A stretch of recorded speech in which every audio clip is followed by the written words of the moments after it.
اهلا وسهلا بحضراتكم. انا دكتور احمد المصري، استشاري جراحه المناظير والسن. متحمس جدا ان ابلغكم اني هكون موجود ان شاء الله في النص الثاني من شهر فبراير لاول مره في ليبيا، تحديدا في مدينه بني غازي في مستشفى فينيسيا.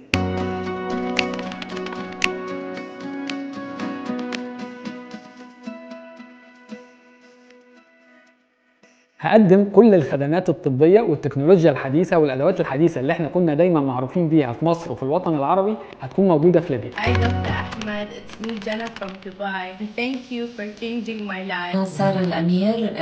أنا سورية الجنسية مقيمة بقطر، وأنا جيت لعند الدكتور أحمد المصري خصيصا مشان أعمل عملية السمنة. عايشة في كندا. عملت العملية مع الدكتور أحمد المصري فبراير 2022. هكون موجود انا والفريق الطبي كامل بتاعي عشان خاطر نقدر نتابع المرضى في خلال رحله نزول الوزن. مش هنكون موجودين مجرد زياره ونمشي، هنبقى موجودين بصفه دوريه عشان نقدر نتابع المرضى. هنوفر فريق طبي كامل يقدر يتابع المرضى في خلال رحله نزول الوزن عشان نقدر نوصل بالمريض لوزن مثالي وبصحه وبسعاده زي ما احنا متعودين دايما.